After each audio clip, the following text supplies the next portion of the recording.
السلام علیکم ورحمۃ اللہ وبرکاتہ۔ استقبال ہے آپ کا محمد افضل آفیشیل یوٹیوب چینل پر۔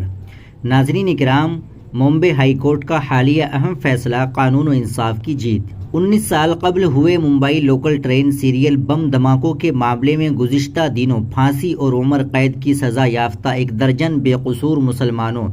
ممبئی ہائی کورٹ کے ذریعے باعزت رہا کیے جانے پر ملک بھر کے انصاف پسندوں کے ذریعے فیصلے کو نہ صرف خوش آئند اور اطمینان بخش قرار دیا جا رہا ہے، بلکہ اسے دیر سے ہی صحیح مگر انصاف پر مبنی فیصلہ تصور کیا جا رہا ہے۔ نیز اس معاملے میں جہد مسلسل کرنے والی جمعیت علماء ہند، خصوصاً قومی صدر مولانا سید ارشد مدنی کو ہر چہار جانب سے مبارکباد پیش کیے جانے کا سلسلہ جاری ہے۔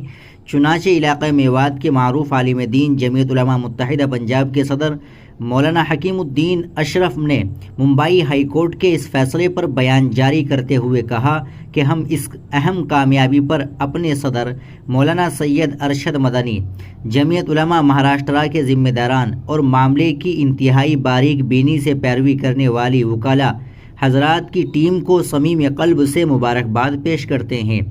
جمعیت علماء متحدہ پنجاب کے نائب صدر مولانا محمد زاہد امینی نے حالیہ فیصلے پر اپنے تاثرات کا اظہار کرتے ہوئے کہا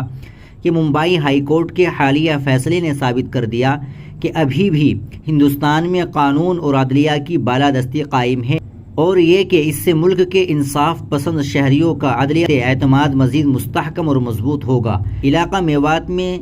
جمعیت علماء متحدہ پنجاب کے سابق ناظم اعلیٰ مولانا شوکت علی بابو پور نے اس سلسلے میں اپنے خیالات کا اظہار کرتے ہوئے کہا کہ سب سے پہلے تو ہم قومی صدر مولانا سید ارشد مدنی مدد ذلہ العالی کے جذبوں اور حوصلوں کو سلام پیش کرتے ہیں،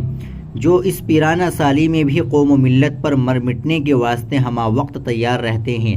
اس کے بعد جمعیت علماء مہاراشٹرا اور ان کے وکلاء حضرات کا شکریہ ادا کرتے ہیں، جن کی انتھک کوشش کے نتیجے میں انصاف کی جیت ہوئی۔ موقر عالم دین و جمعیت علماء ضلع فرید آباد کے صدر مولانا جمال الدین اونچا گاؤں نے کہا کہ ہم ممبئی ہائی کورٹ کے فیصلے کا خیر مقدم کرتے ہیں،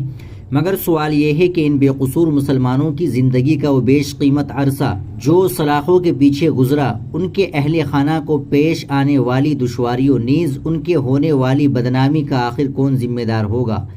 ناظرین کرام، آپ اس خبر کے تعلق سے کیا کہیں گے کمنٹ باکس میں ضرور بتائیے۔ ویڈیو کو لائک اور شیئر ضرور کر دیں، چینل کو بھی سبسکرائب کر لیں۔ السلام علیکم ورحمۃ اللہ وبرکاتہ۔